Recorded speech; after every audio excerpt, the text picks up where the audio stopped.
Hello everyone and welcome to my podcast. आज के मेहमान विद नवीदा शेख। आज का एपिसोड बहुत ही खास होने वाला है क्योंकि आज हमारे साथ एक स्पेशल गेस्ट मौजूद हैं जो ना सिर्फ एक लॉयर हैं बल्कि एक माउंटेनर भी हैं। तो वक्त ज़ाया किए बगैर वेलकम करते हैं आसमा बशीर बंगश को और करते हैं कुछ इंटरेस्टिंग क्वेश्चंस। अस्सलाम वालेकुम मैम। वालेकुम सलाम। मैम बहुत शुक्रिया, आपने हमें टाइम दिया, अपना कीमती वक्त निकाला और पॉडकास्ट में आई। सबसे पहले मैं आपकी लाइफ जर्नी के बारे में जानना चाहूँगी। आप एक पख्तून कल्चर से बिलोंग करते हैं जो कि बहुत ही टफ माना जाता है, तो ये लॉ प्रैक्टिस कैसे स्टार्ट की? Thank you so much Naveeda for having me. मेरा नाम अस्मा बशीर बंगश है और मेरा ताल्लुक़ केपी के एक डिस्ट्रिक्ट कोहाट से मेरा ताल्लुक़ है और मैं फ़र्स्ट जनरेशन लॉयर हूँ। मेरी फैमिली में कोई मेल कोई फ़ीमेल मुझसे पहले लॉयर नहीं है, सो मैं सबसे पहली हूँ। तो आप सोच सकती हैं कि चैलेंजेस मेरे तो लिए यस चैलेंजेस थे, क्योंकि हमारे माशरे में एक टैबू बना हुआ है। जब हम कहते हैं वैसी मतलब जब केसेस होते हैं तलाक के या फैमिली के या कस्टडी के, तो हम कहते हैं अब हमारी औरतें कचहरी जाएंगी। और फिर जब आप वकील बन के कचहरी जा रहे हो तो जाहिर सी बात है आपने उस एक स्टीरियोटाइप को ब्रेक करना होता है। उसके लिए आपको मुश्किलात आती हैं और मुश्किलात कहाँ से आती हैं? सबसे पहले अपने घर से आती हैं कि आपको घर वालों को कन्विंस करना पड़ता है कि नहीं मैं इस फील्ड में जाना चाहती हूँ। और फिर जब घर वाले कन्विंस हो जाएं तो मेरे ख्याल से फिर बाहर वालों का जो एक प्रेशर होता है वो आप कम बर्दाश्त कर फील लेते हैं होता क्योंकि है। आपके साथ घर वाले होते हैं। तो आपको ये मतलब शौक कैसे पैदा हुआ कि आपने लॉयर बनना है? जैसे आपने बताया कि आपकी फैमिली बैकग्राउंड नहीं था उसमें। मुझे असल में because I born and bought up in UAE और मैंने एफएससी वहीं से किया और एलएलबी के लिए फिर जब मैं पाकिस्तान आई, यहाँ मैंने बहुत सारी चीज़ें ऐसी देखी जो मैं कर सकती थी, लेकिन बहुत सारे लोग जो मेरे इर्द गिर्द थे, क्योंकि मैं कोहाट से ताल्लुक़ रखती हूँ और मैं जब वहाँ से आई तो मैं कोहाट डायरेक्ट आई, तो मेरे लिए बिल्कुल एक 90 डिग्री का शिफ्ट था, बहुत चेंज था। जब मैंने यहाँ लोगों को देखा, फीमेल्स को देखा कि वो उस तरह से नहीं बात कर सकती, अपनी आवाज़ दूसरे तक या अपने हक की आवाज़ नहीं पहुंचा सकती, अपना हक नहीं ले सकती, तो मेरे माइंड में सबसे पहले आया कि मैं क्या कर सकती हूँ। तो मेरे माइंड में था मैं पॉलिटिक्स ज्वाइन करती हूँ, अच्छा अच्छा। शायद वहाँ मैं बड़े लेवल पे कुछ अच्छा कर सकूँ।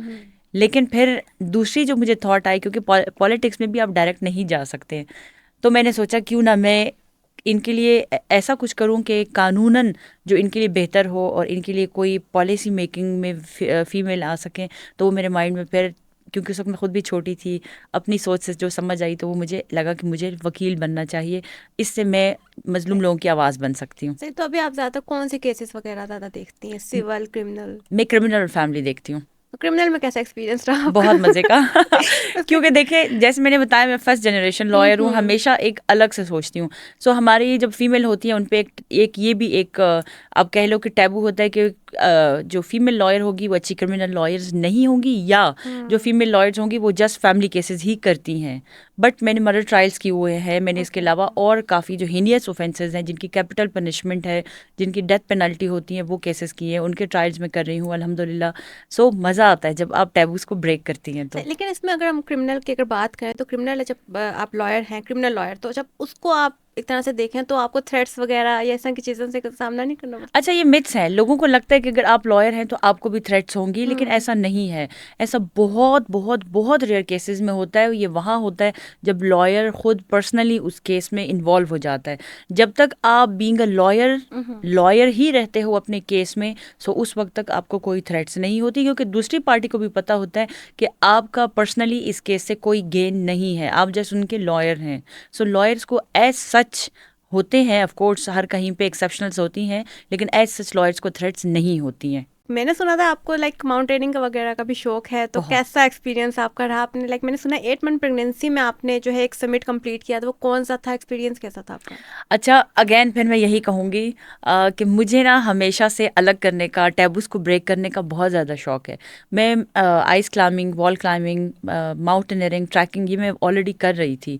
सो मेरी बॉडी उसके साथ यूज टू थी। फिर मैं जब मेरी प्रेगनेंसी हुई तो मैंने अपनी प्रेगनेंसी के, मेरा बिल्कुल स्टार्टिंग था, सेकंड मंथ था, और मैंने उसमें एक पीक है मानसेरा की, हाईएस्ट पीक है चुरको पीक, 4,300 मीटर की है। मैंने उसका विंटर एक्सपीडिशन किया और मैं फर्स्ट फीमेल बन गई जिसने उसको विंटर में समिट किया। At that time I was pregnant. उसके बाद मुझे मज़ा आया कि यार अच्छा, ये तो हम कर सकते हैं, ये तो कोई इतना बहुत कोई मतलब बड़ा काम नहीं है, हम कर सकते हैं। सो मैंने अपनी ट्रैकिंग को, अपनी माउंटेनियरिंग को जारी रखा। और जब मेरी 8 मंथ्स की प्रेगनेंसी थी तो मैंने मीरन जानी, जो कि नथिया की हाईएस्ट पीक है, तकरीबन 3,000 मीटर की है, और फिर उधर से आगे डगरी बंगला, ये 14 किलोमीटर वन साइड ट्रैक है। सो मैं 8 मंथ प्रेग्नेंट थी और वो मैंने किया। वो मेरे लिए बहुत वंडरफुल एक्सपीरियंस था। एटमन प्रेगनेंसी में जो है अपने काफ़ी माउंटेनिंग की समिट कंप्लीट किया, लेकिन इसमें देखा जाता है कि बहुत सी ख़वातीन जो हैं वो बहुत सेंसिटिव टाइम से गुजरी होती है। मना किया जाता है कि आप ये मत, कोई कूदने वाला काम मत ही करें तो यस बेहतर होगा। यस तो इस सब को आपने कैसे फेस किया और आप क्या मैसेज आगे मजीद ख़वातीन को देना चाहते एग्जैक्टली मैंने अच्छा थ्रू आउट प्रेगनेंसी अपनी वीडियोस बनाई और उसमें मैंने यही मैसेज दिया कि प्रेगनेंसी कोई बीमारी नहीं है, बल्कि ये ब्लेसिंग है, इसको एज अ ब्लेसिंग ही लें, लेकिन अपनी बॉडी की आवाज़ को सुने। कुछ प्रेगनेंसी, हर प्रेगनेंसी दूसरे से सही मुख्तलिफ बात होती है, लेकिन हमारे यहाँ एक आम तासुर ये पाया जाता है, हमारी पश्तों में कहते हैं प्रेग्नेंट हो जाए बीमार अशवा, कि बीमार हो गई है। सो मैंने उस चीज़ को ब्रेक करने के लिए थ्रू आउट मैंने हाइकिंग ट्रैकिंग की। उसमें मैं अपने डॉक्टर को बहुत क्रेडिट दूंगी, मैंने उनसे कंसल्ट किया, उनसे मशवरा किया कि मैं नॉर्मली हाइकिंग करती रहती हूँ, अभी भी मैं कर रही हूँ, मुझे कोई इशू नहीं। उन्होंने कहा जो एक्टिविटीज़ आप अपनी प्रेगनेंसी से पहले करती थी वो आप अभी भी कर सकती हैं, लेकिन आपको अपनी बॉडी को सुनना होगा। जहाँ आपको लग रहा है कि आप एग्जॉस्ट हो रही हैं, आपसे नहीं चला जा रहा या आप थक रही हैं, आपने वहीं से वापस आ जाना है। सो सही मैंने आखिर तक की और सही अल्हम्दुलिल्लाह आई सब गेस बिल्कुल ये भी ठीक होता है कि रहा। अगर मदर फिट है तो आगे आने वाला बेबी भी फिट ही होता है। एग्जैक्टली यस सही। यस। तो मैम एक चीज़ मैं पूछना चाहूँगी जो कि आम तौर पे एक तरह की मिथ है या टैबू है या सोसाइटी का प्रेशर है, कहते हैं कि वुमेंस को ज़्यादा स्पोर्ट्स और एक हाई क्लाइंबिंग की तरफ नहीं जाना चाहिए, इसमें कितनी रियलिटी है? मेरे ख्याल से ये बातें वो लोग करते हैं जो खुद कोई स्पोर्ट्स नहीं खेलते, सही पहली बात बात। क्योंकि जो स्पोर्ट्स खेलते हैं उनके माइंड इतने खुले होते हैं, इतने फ्रेश होते हैं कि वो चाहते हैं कि हर बंदा इस तरफ आए। क्योंकि जब आप, अगर आप स्पोर्ट्स नहीं खेल रहे हो तो आपका एक खाली दिमाग है और खाली दिमाग में शरारतें ही आती हैं। सो शरारतों से बेहतर है कि आप कोई अच्छा स्पोर्ट्स खेलें, क्योंकि ये सिर्फ आपकी फिज़िकल हेल्थ के लिए नहीं बल्कि आपकी मेंटल हेल्थ के लिए बहुत ज़्यादा इम्पॉर्टेंट है। और मैं ये समझती हूँ कि मेरी ज़िंदगी में पहाड़ों का बहुत अहम रोल है। जब मैं पहाड़ों पर जाती हूँ तो मुझे पहाड़ बहुत मोहब्बत देते हैं। फील एग्जैक्टली होता है एक, आप नेचर के साथ कनेक्ट होते हो तो वो एक बिल्कुल, नॉर्मली। नेचर हमारी असल है। जब हम अपनी असल के पास जाते हैं तो हम सुकून में आ जाते हैं। सही। तो मैम आपने माउंटेनिंग और ये लॉ को साथ साथ प्रैक्टिस करना मुश्किल नहीं होता? होता है, क्यों नहीं होता, मुश्किल होता है, लेकिन आप मुश्किलों से मुकाबला करते हैं तभी तो आप अपने आप को जीत जाते हैं ना, तभी तो आपको कभी जिंदगी का कोई मजा ऐसा आता है। मौका आपको मिला हो कि यार मतलब, या फिर कह लें कोई ऐसी चीज़ आपके साथ हुई हो कि आपने कहा कि यार मुझे मुश्किल हो रहा है माउंटेनिंग, लॉ कर लेती हूँ, बाद में देख लेंगे, छोड़ देती हूँ, या कभी माउंटेनिंग का इतना शौक बढ़ जाएगा यार चलो लॉ में क्या ही रखा है? कभी ऐसा एग्जैक्टली हुआ? हर रोज होता है। अच्छा, तो फिर हर आप रोज कैसे में उसको डील एक लम्हा करती तो हैं? जरूर ऐसा आता है कि यार मुझे किसने कहा था कि मैं ये लॉ कर लूँ, मुझे किसने कहा था मैं औरों का पेन ले लूँ।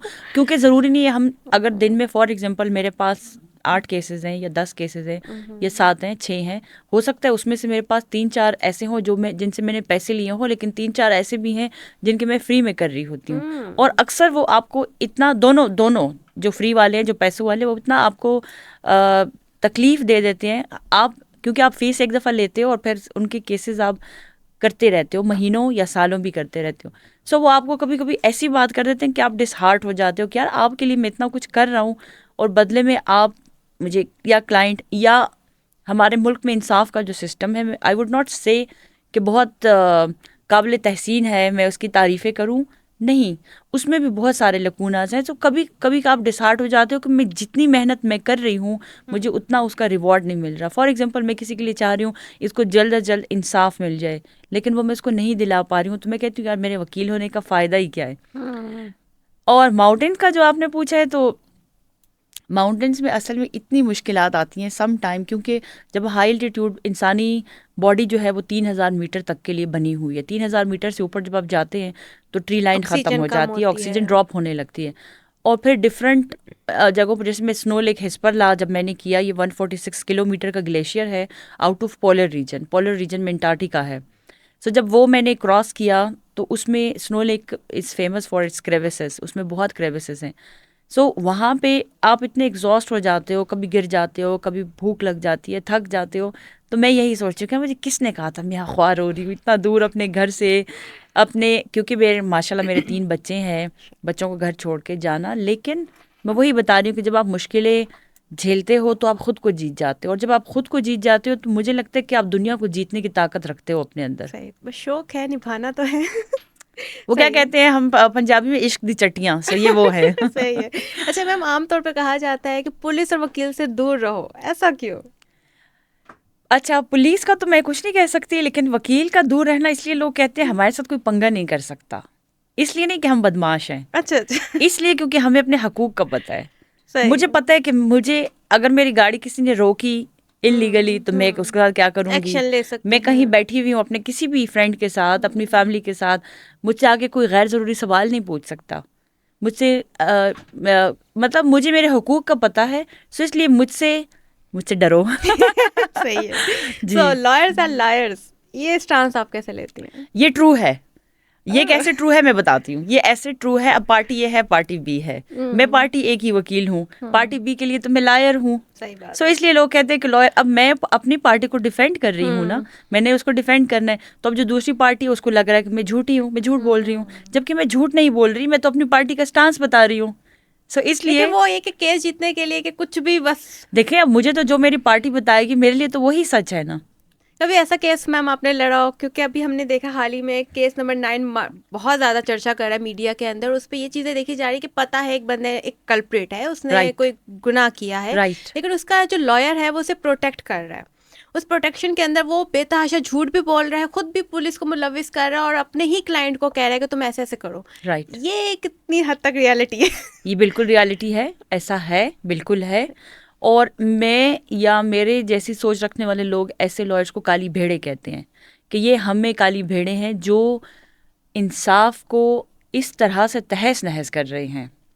कभी भी हम उनको सपोर्ट नहीं करते हैं। ये एक मिथ है कि हम लॉयर जो है वो किसी को भी अगर मैं भी केस देखती हूँ, और ये मैं इसको कनेक्ट करूँगी कि lawyers are not the liars, because मैं अगर मेरे पास कोई केस आता है तो हम उससे पहले पूरा केस ब्रीफ लेते हैं, और लॉयर्स को मोस्ट ऑफ द टाइम पता चल जाता है कि हमारा जो क्लाइंट है वो सच कह रहा है या झूठ कह रहा है। अब ये उसकी लॉयर की डिग्निटी पे होगा कि वो उस केस को किस तरह से आगे परसू करता है, किस तरह से लेता है उसको कितना डिफेंड करता है। लेकिन इस तरह से ब्रूटल जो केसेस होते हैं हमने देखे हैं, उसमें भी लॉयर्स तो होते हैं दूसरी साइड से।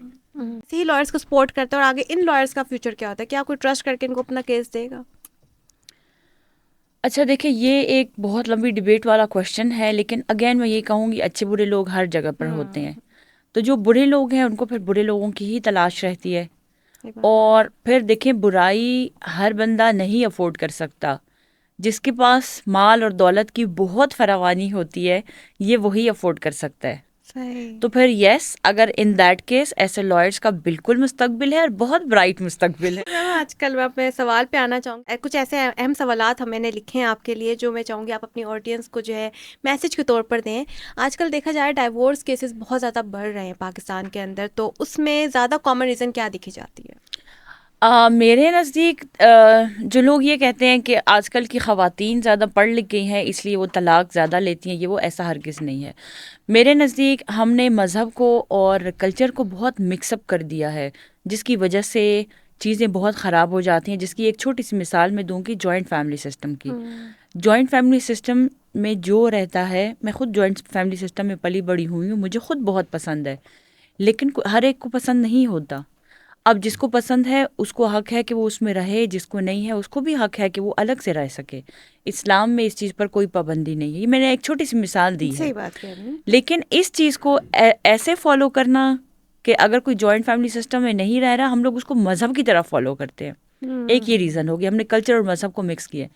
दूसरा रीज़न ये है कि जो थर्ड पार्टी होती है, जो सालिसी होता है, फॉर एग्जाम्पल मियाँ बीवी के दरमियान झगड़ा हो गया तो उनकी नंद होगी, ये सास होगी, बहन होगी, खाला होगी, कोई भी हो गया, मामू हो गया, चाचा हो गया, जो थर्ड पर्सन बनता है, फ्रेंड भी हो सकता है, वो खैर नहीं डालता। अगर वो खैर डाले, वो दोनों की बात सुने, प्रॉपर वे में मेडिएट करे, ठीक है, तो मेरे ख्याल से बहुत सारे मसाइल हल होते हैं। और हमने ऐसे मसाइल बहुत सारे हल किए हैं थ्रू मेडिएशन। हमने दोनों पार्टीज़ को बिठा के, उनकी काउंसलिंग करके, उनसे अलग अलग पूछ के, मसले बहुत छोटे होते हैं लेकिन बात नहीं करते लोग एक दूसरे के साथ। बाइसनेस डाल देते हैं कि कोई मसला ये है, यूं है। कम्युनिकेशन, एक दूसरे से बातचीत नहीं करते, गलत फहमी पे गलत फहमी, गिले पे गिला, गिले पे गिला, और वो फिर नफरत बन जाती है और बात जाके तलाक पे ख़त्म होती है। तो मेरे ख्याल से मसाइल के हल आपस में गुफ्तगू करने में है। सही। तो मैं निकाहनामे पे आना चाहूँगी। से बहुत बहस छिड़ती है कि तुमने ज़्यादा पढ़ लिया तो अब तुम निकाहनामा पढ़ोगे, अब हमसे आगे निकलोगे, तो ये सवाल। फिर दूसरा, निकाहनामा की इंपॉर्टेंस भी दी जा रही है कि निकाहनामा एक लड़की को पढ़ना उसका शरई हक है एक तरह से। तो आप इसको कैसे देखते हैं कि कौन से क्लॉजेस पे निगोशिएशन करनी चाहिए या नहीं करनी चाहिए? अच्छा, मैं आपको एक बात बताऊँ, हमारे इस्लाम में हमारा बहुत खूबसूरत मज़हब है। हमारे इस्लाम में शादी को एक कॉन्ट्रैक्ट कहा गया है, एक मुकद्दस कॉन्ट्रैक्ट नहीं कहा गया, एक कॉन्ट्रैक्ट कहा गया है। ठीक है, जिसकी क्या शराइत हैं? Offer, acceptance, consideration. आप मुझसे शादी करेंगी, जवाब में आया जी करूंगी, किसके बदले? इतने हक महर के बदले। ठीक है, 2 गवाह मौजूद हैं, शादी हो गई। ये तो आजकल हमने इतने शशके और ये चीज़ें इसमें डाल के शादी को बहुत मुश्किल बना दी है। अदरवाइज यही चीज़ें हैं शादी सही में। बात है। अब जो आती है बात जहाँ पे लोगों के झगड़े या मसाइल होते हैं, वो होते हैं हक महर की बात पे। हक महर मुअज्जल है या गैर मुअज्जल है, उस पे लोगों की लड़ाई होती है। हक तफवीज़ पे कि औरत को हक हासिल है क्या तलाक देने का अपने शोहर, जैसे शोहर को हक है क्या औरत को है। और प्लस उसका जो शादी के गिफ्ट या गिफ्ट होते हैं या हक महर, सारा इन 2 चीज़ों पर मेन जो बहस होती है वो इन चीज़ों पर। हक तफवीज़ को तो वैसे ही यूं करके निल कर दिया जाता है, पूछा ही नहीं जाता कि भाई आपको ये हक चाहिए नहीं चाहिए, कुछ शराइत लिखवानी है या नहीं। तो इसके अलावा अगर कुछ शराइत लिखवानी है। और आप ये भी मैं आपके ज़रिए से बताना चाहूँगी कि अगर आपके निकाहनामे में कोई भी ऐसी शर्त लिखी हुई है अलावा हक महर के, वो भी हक महर का हिस्सा ही कंसिडर होगा, क्योंकि निकाहनामा इटसेल्फ नेगोशिएबल इंस्ट्रूमेंट कहलाया जाता है। जैसे एक चेक होता है, जैसे वो कोर्ट में आप अगर उसको जाते हो उसकी एक हैसियत है, इस सर निकाहनामे की हैसियत है, क्योंकि ये कॉन्ट्रैक्ट साइन कर रहे हैं। सो निकाहनामे में जो भी लिखा होगा उसकी हैसियत होती है कानूनी।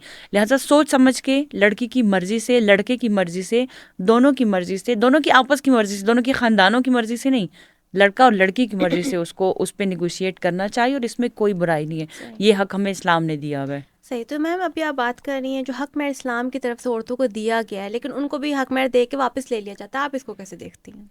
अच्छा, जो जहाँ पे ले लिया जाता है वहाँ मैं ये समझती हूँ कि अवेयरनेस की कमी है। वहाँ पे ख़वातीन को उनके हकूक़ का पता नहीं होता, वरना हक महर एक ऐसी चीज़ है कि सिर्फ औरत पे प्रेशर डाल के कि आप माफ़ कर दो। और अक्सर हमने ये देखा है पहले दिन ही शादी के औरत को कहा जाता है हक इतना महर माफ़ कर सेंसिटिव दो। डे होता है कि ये तो यस पैसों के यस खातिर से शादी की थी, तो एग्जैक्टली तभी किया जाता है ये। बिल्कुल। और उसको कहा जाता है माफ़ कर दो, और वो कहती है माफ़ कर दिया। ऐसे माफ़ नहीं होता, ऐसे माफ़ लिटरली ऐसे तो ये माफ़ जो नहीं हम होता। उस पे सुनते हैं कि निकाह हराम हो गया, ये क्या रियलिटी है? नहीं मिथ नहीं, है? ऐसा कुछ भी नहीं होता, ऐसा कुछ नहीं होता। हाँ। आपने हक महर देखे, मुझे मेरे नज़दीक और हर सेंसिबल इंसान के नज़दीक जो हक महर है वो मर्द की हैसियत, उसकी माली हैसियत देख के रखना चाहिए।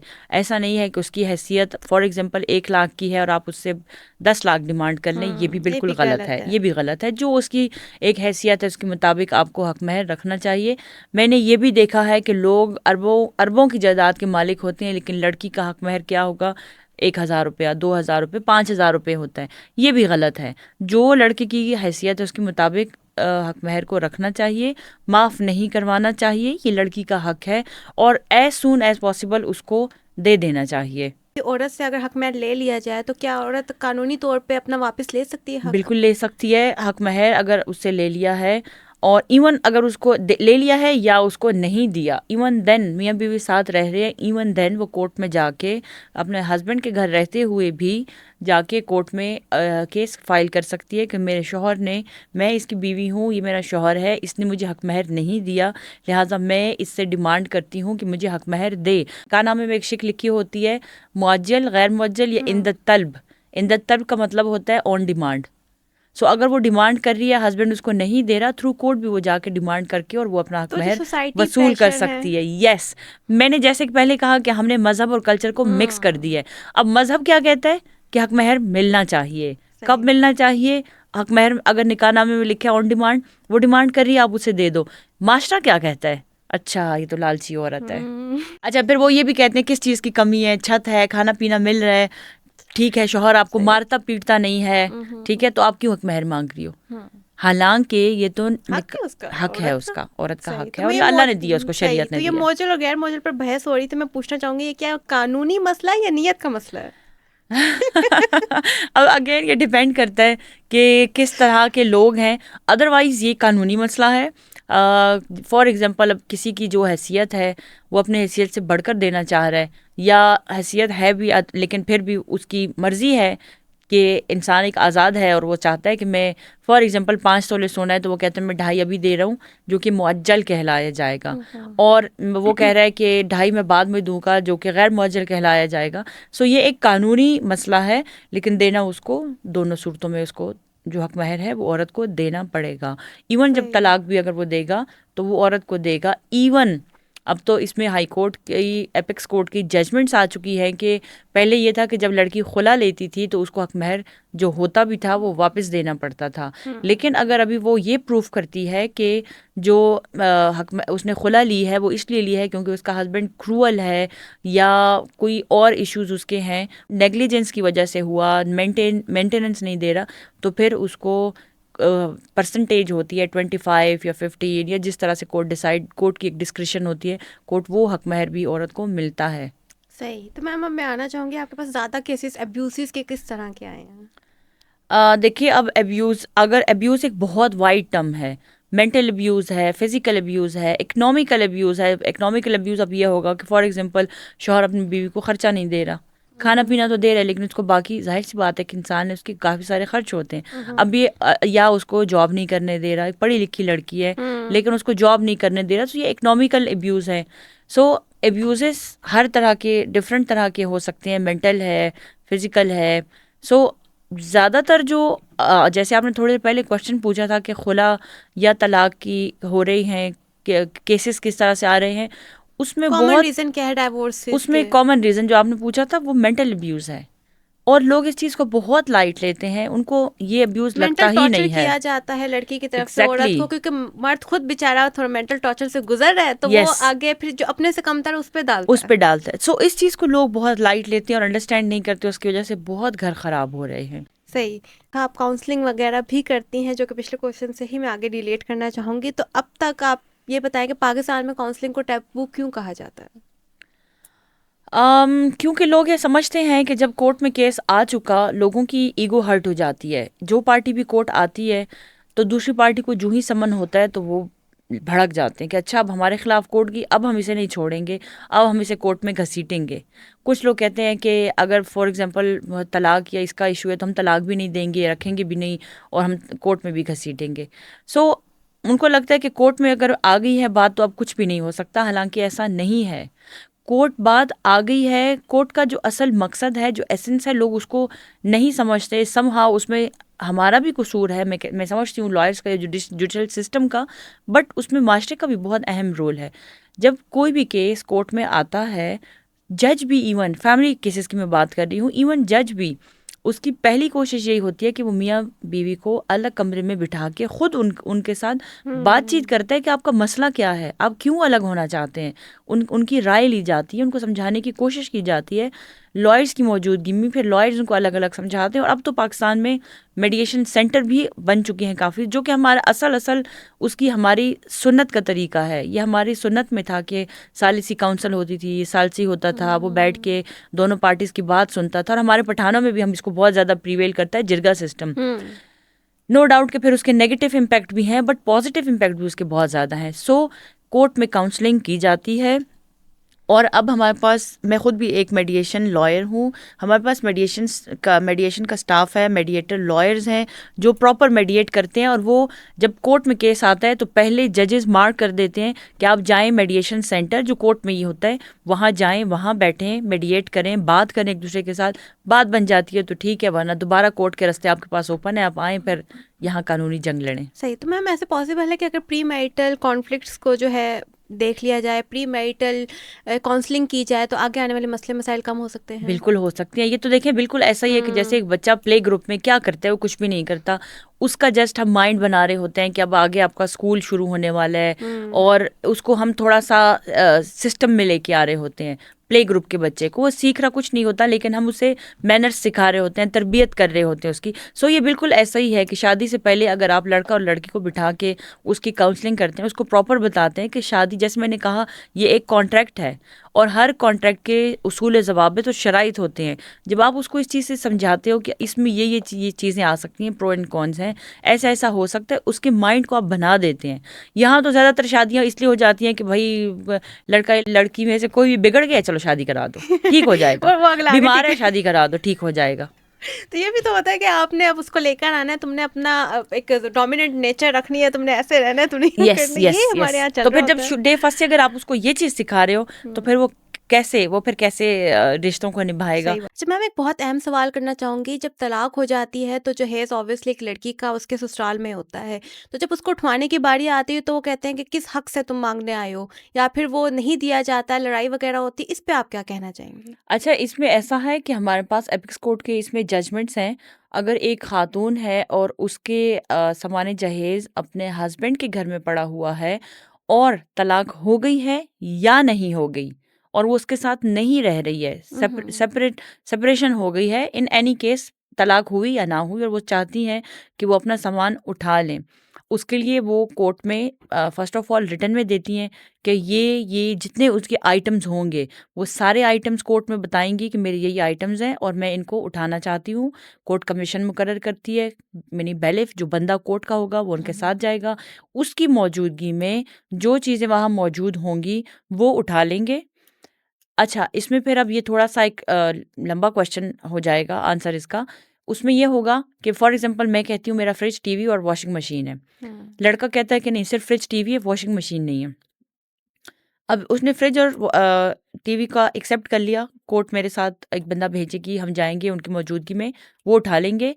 जिस चीज़ का उसने इनकार किया है, उस पे कोर्ट हमें ये कहती है कि आप इसकी कोई रसीद, कोई गवाह, कोई सबूत वो पेश करो। अब ऐसा है कि ज़्यादातर चीज़ें डिजिटल हो गई हैं, लेकिन अगर फॉर एग्ज़ाम्पल शादी 1980 में हुई थी, जब डिजिटलाइज़ेशन इतना ज़्यादा नहीं था, लेकिन फिर भी किसी दुकान से कहीं से लिए आपने कोई रसीद, कोई ना कोई प्रूफ आपको देना पड़ता है। इसके अलावा हमारे पास कोर्ट की ये जजमेंट भी है कि पाकिस्तान में चूँकि ये रवाज है कि जब किसी लड़की की शादी होती है तो माँ-बाप अपनी हैसियत से बढ़कर सामान जहेज़ उसको देते हैं। तो जो लड़की कह रही है कि उसके पास ये चीज़ें हैं तो उसको सच माना जाता है और फिर उसको वो चीज़ें दिलवाई जाती हैं। अब अगर फॉर एग्ज़ाम्पल वो चीज़ें वहाँ पर हैं या ख़राब हो गई हैं तो उसके एवज़ उसकी जो मालियत बनती है वो लड़की को दिलवाई जाती है।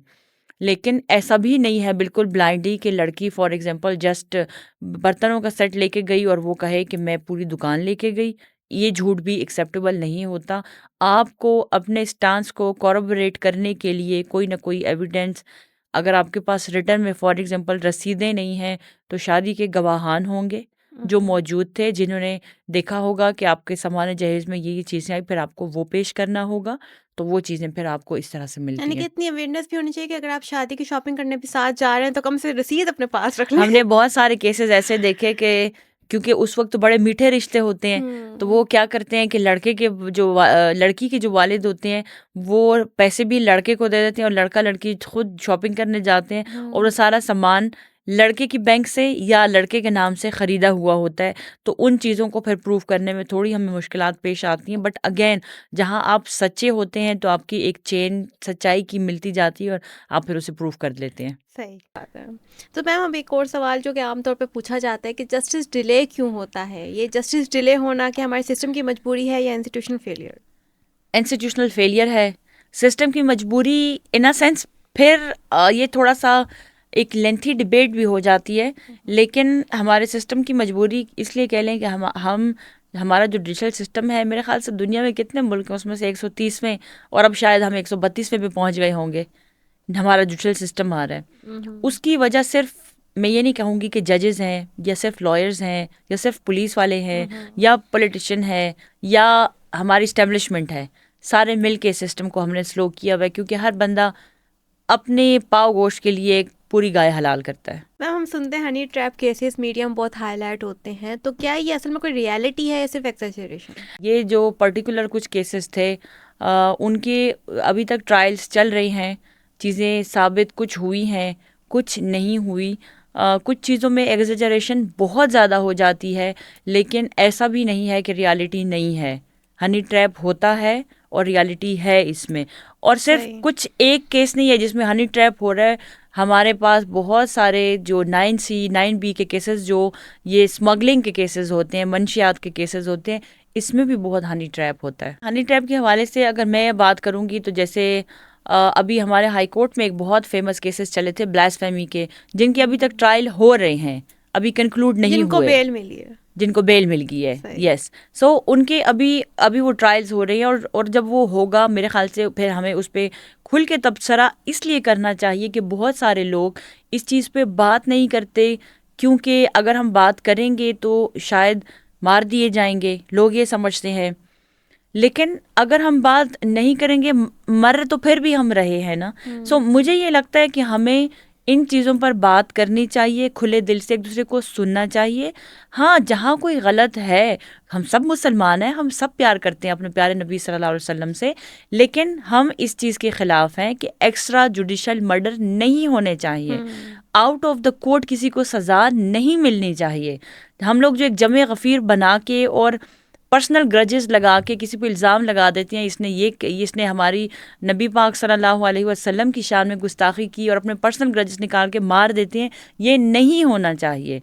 हाँ, जहाँ कोई गलत है, जहाँ कोई गलत कर रहा है, उसको कानून के कटहरे में ला के हमें वो मेहनत जो हम किसी को मारने में लगा रहे हैं, वो मेहनत सबूत इकट्ठे करके उसको कोर्ट में ला के उसको कोर्ट से सज़ा दिलवाएं। और सज़ाएँ मिलती हैं, हमारे पास मिसालें मौजूद हैं कि सज़ाएँ मिलती हैं, फांसी मिलती है और मिलनी चाहिए भी, लेकिन उसको जिसने ये किया है। सही। तो मैम अभी ये सामिया हिजाब की एक हरेसमेंट केस था, कुछ लोग इसे कह रहे हैं हनी ट्रैप केस था, आप कैसे देखती हैं?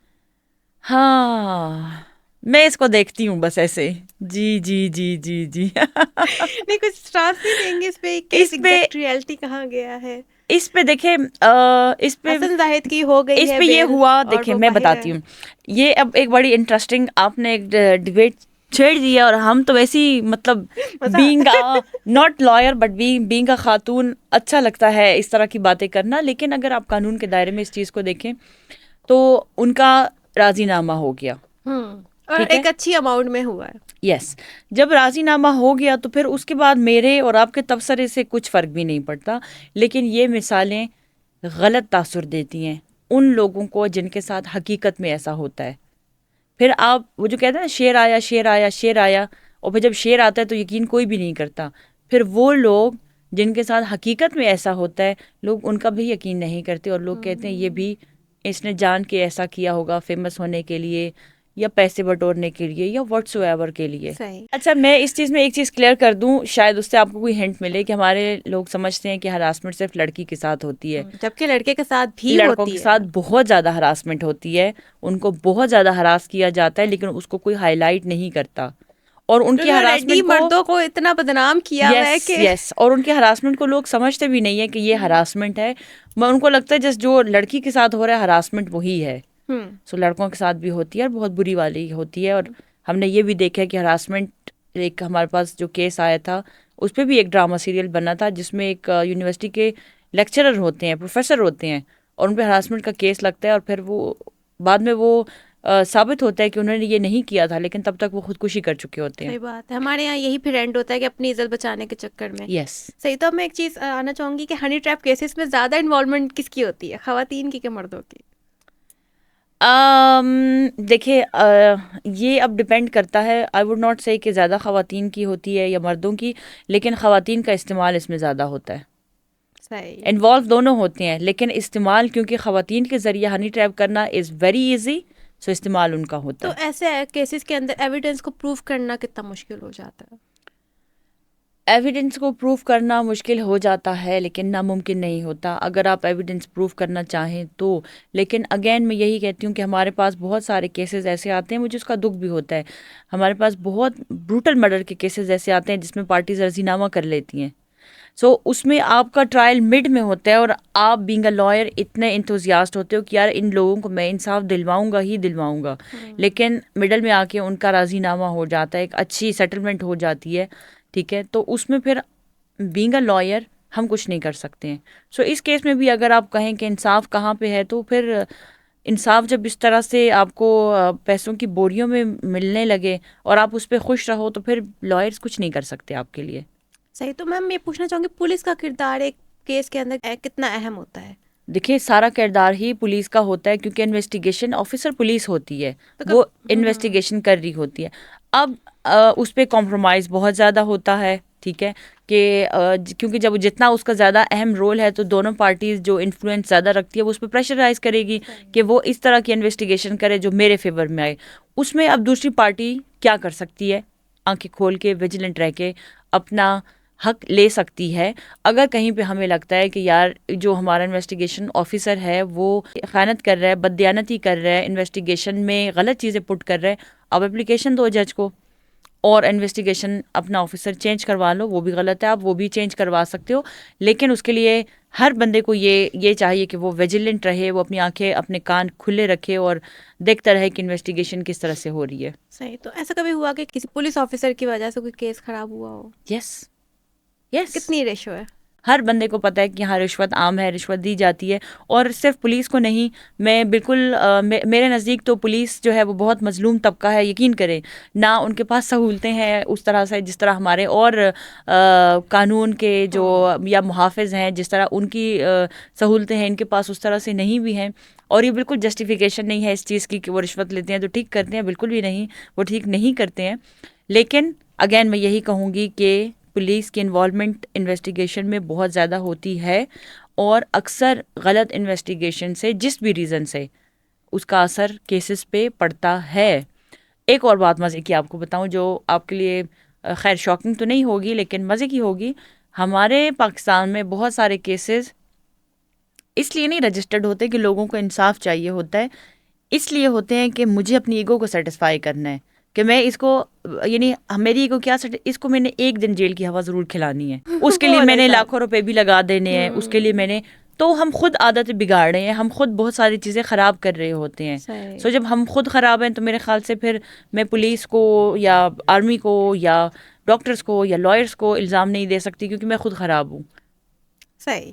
तो अगर देखा जाए पाकिस्तान में स्टैटिस्टिकली क्रिमिनल एक्टिविटी के अंदर ज़्यादा मुलविस कौन होता है? ज़्यादा रेशो किसका देखा जाता है, मर्दों का कि खवातीन? मर्दों का, ऑफ कोर्स मर्दों का। तो अभी जो पिछले दिनों हम खवातीन के बहुत ज़्यादा केसेस सुन रहे थे, ज़्यादातर डोमेस्टिक अब्यूज़ वगैरह को लेकर ही, कि बीवी ने गुस्से में आके ज़ुबान काट दी, उसका कोरमा बना दिया। अच्छा मैं बताती हूँ, देखिए इसका सिंपल सा हल ये है कि आप अपने नज़दीकी पुलिस स्टेशन जाएं और वहाँ पे आज के दिन की एफआईआर चेक करें। शायद 2-3 औरतों के खिलाफ होंगी, उसमें आपको 100 की तादाद में मर्दों के खिलाफ मिलेंगी। So this is your answer. सही। चले मैम, बस हमारे पॉडकास्ट का वक्त वो भी कम है, तो मैं आपसे एक लास्ट सवाल पूछना चाहूँगी जो हर खवातीन के काम आनी चाहिए। एज अ फीमेल लॉयर आप खवातीन को क्या मैसेज देना चाहेंगे? अपने आप से प्यार करें। आप हैं तो जहान है, आप नहीं हैं तो कुछ भी नहीं है। मेरे इस मैसेज को बहुत सारे लोग ये समझते हैं कि मैं कोई सेल्फिश लेडी हूँ जो मैं कह रही हूँ खुद से प्यार करें, लेकिन मेरे नज़दीक जब आपका दिल मोहब्बत से खाली होगा तो आप लोगों को मोहब्बत नहीं दे सकते। मैं खुद से बहुत प्यार करती हूँ, मैं अपने आप को खुश रखने के लिए वकालत करती हूँ, मैं पहाड़ों पर जाती हूँ, मैं अल्लाह ताला से कनेक्ट करती हूँ, बहुत सारी एक्टिविटीज़ करती हूँ ताकि मैं अपनी मेंटल हेल्थ का बहुत ख्याल रखती हूँ ताकि मेरा दिल मोहब्बत से भरा रहे। और मैं जब मेरा दिल मोहब्बत से भरा होगा तो मैं पूरी इंसानियत को से मोहब्बत कर सकती हूँ, मोहब्बत बांट सकती हूँ। लेकिन मैं खुद से ही अगर प्यार नहीं करती, अगर एक इंसान अपने साथ वफादार नहीं है और मोहब्बत नहीं करता तो वो किसी को नहीं दे सकता। सो अपने आप से प्यार करें और अपने आप को जागता हुआ रखें, अवेयर रखें चीज़ों से। सही। बहुत शुक्रिया मैम, आपने सारे सवालों को बहुत ही अहम तरीके से बताया और मुझे बहुत अच्छा लगा सुनकर। मेरा दिल करा कि मैं मज़ीद इसको मैं एक्सीड करूँ, लेकिन टाइम कम होने की वजह से मुझे यहीं एंड करना पड़ेगा, लेकिन दोबारा एक आपके साथ पॉडकास्ट में ज़रूर रिकॉर्ड करूँ। तो जी नाज़रीन, हमारे साथ मौजूद थे काबिल लॉयर आसमा बशीर बंगश। उम्मीद करती हूँ हमारा आज का एपिसोड आपको पसंद आएगा। अपनी मेज़बान नवीदा शेख को इजाज़त दीजिए, दोबारा हाजिर होंगे नए मौजूद नए मेहमान के साथ। तब तक के लिए अल्लाह हाफिज़।